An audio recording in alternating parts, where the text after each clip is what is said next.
नमस्कार, मैं नयन कुमार। आइए आज हम बात करते हैं उच्च और नीच ग्रह की ओर। अब होता क्या है, किसी भी कुंडली में लग्न कुंडली को ही देख के बोल दिया जाता है कि आपका ये ग्रह नीच का है तो आपको ये अच्छा फल नहीं देगा, जबकि ऐसा नहीं है। जैसे मान लीजिए कर्क में मंगल नीच का होता है, मकर में उच्च का होता है, लेकिन वो मंगल अगर पुष्य नक्षत्र शनि के नक्षत्र में है और शनि कहीं योगकारी होकर बैठा है, यानी मकर का, कुंभ का, तुला का होकर बैठा है, तो मंगल भी आपको अच्छा फल देगा।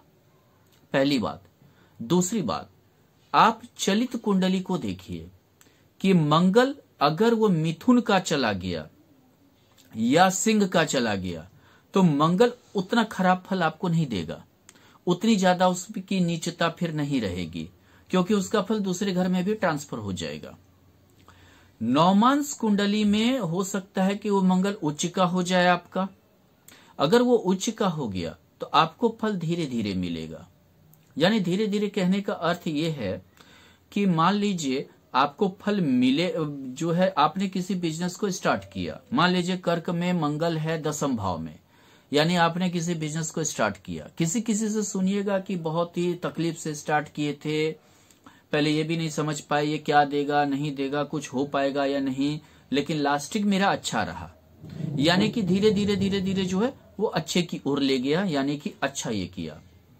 तो अगर लग्न कुंडली में नीच का है, नवमांश में उच्च का है, तो आपको अच्छा फल देगा, या उसका नक्षत्र स्वामी अच्छा है तो भी अच्छा फल देगा। इसी प्रकार से मान लीजिए कर्क में गुरु उच्च का होता है, पुष्य नक्षत्र में उच्च का होता है, परम उच्च होता है लगभग 4 डिग्री के करीब में। अब मान लीजिए कि वो गुरु पुष्य नक्षत्र यानी शनि के नक्षत्र में है और नक्षत्र स्वामी मेष का है, नीच का है, कहीं और बैठा हुआ है जो अच्छे पोजीशन में नहीं है, तो गुरु हंस योग अगर केंद्र में रहा या त्रिकोण में रहा तो पंच महापुरुष में एक योग हंस योग रहते हुए भी आपको अच्छा फल नहीं दे पाएगा, उतना अच्छा फल आपको नहीं मिलेगा। फिर अगर आप नवमांश कुंडली की ओर जाइए, अगर वो गुरु नीच का हो गया या गुरु की पोजीशन खराब रही वहां पर, तो भी वो गुरु आपको अच्छा फल नहीं देने वाला है, बहुत अच्छा नहीं मिलेगा। या अगर मान लीजिए लग्न कुंडली में उच्च का है और आकर कोई ग्रह मान लीजिए कि आपका उच्च का है और नवमांश कुंडली में नीच का है, तो ये लगेगा कि ये व्यक्ति तो धमाकेदार स्टार्ट करेगा अपने परफॉर्मेंस का, बहुत अच्छा ये करेगा। लेकिन ऐसा आप मत मानिए। हो सकता है स्टार्टिंग में लगे कि वो बहुत अच्छा करेगा, लेकिन लास्ट जाते जाते उसकी डिमोशन हो जाएगी। यानी कि बहुत को देखे होइएगा कि आप बहुत लगता है कि चमका हुआ व्यक्ति है, लेकिन लास्ट में जो है राजनीति में प्राय ऐसा होता है। इसी टाइप से अगर मान लीजिए कि शनि तुला में उच्च का बैठा है, लेकिन वही शुक्र अगर नीच का बैठा है कन्या में, तो आपको जो है वो जो है शनि जो है बहुत अच्छा फल नहीं दे पाएगा। वो शनि जो है अब बहुत अच्छा फल, क्योंकि अगर आप देखिए उसका जो राशि स्वामी है वो नीच का जाके होकर बैठ गया। लेकिन अगर मान लीजिए कि ये सूर्य तुला में है, नहीं, सूर्य के साथ तो कॉम्बिनेशन ही नहीं होगा, शुक्र और बुध तो हमेशा करीब रहता है। दूसरा कोई उदाहरण लेना पड़ेगा। मान लीजिए कि मंगल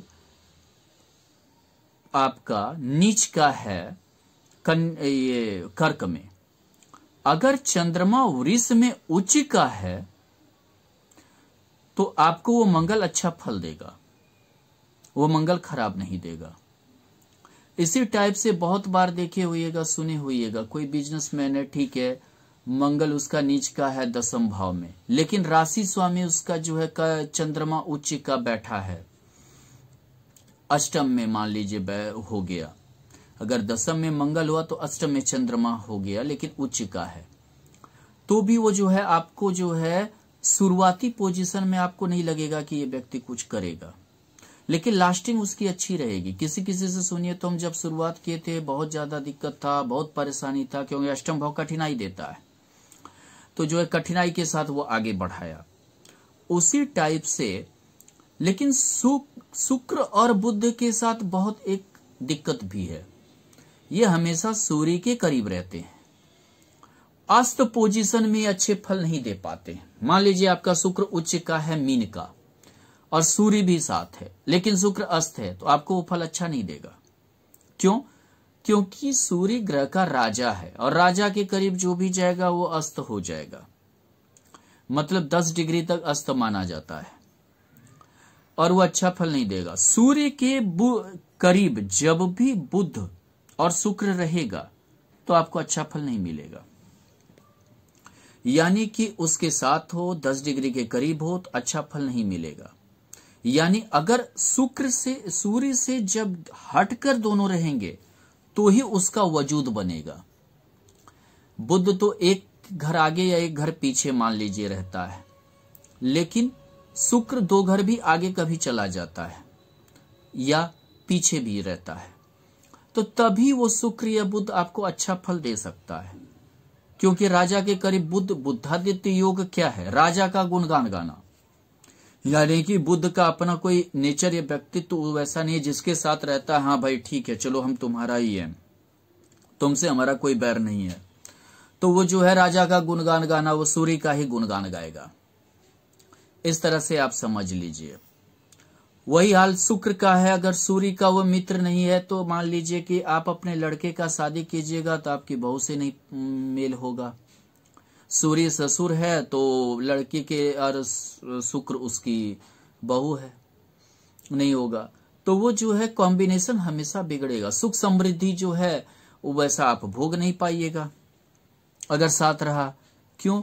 तो वो मतलब कि हमेशा पिता के ही जो है ज्यादा करीब में देख रेख में रहिएगा तो कहां से भोग पाइएगा, वैसा खुलकर नहीं जी सकते हैं। तो ये इसीलिए आप हमेशा नीचता या उच्चता की ओर अगर आप देखते हैं तो उसको हर अनुसार से आप जो है देखिए।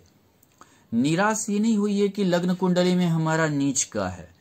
आप लग्न कुंडली, चंद्र कुंडली, नवमांश कुंडली, चलित कुंडली, कौन सा ग्रह किसके नक्षत्र में बैठा है, अच्छा ये डिपेंड करता है वो फल हमें कब देगा। ये निर्णायक होता है महादशा, अंतरदशा वगैरह।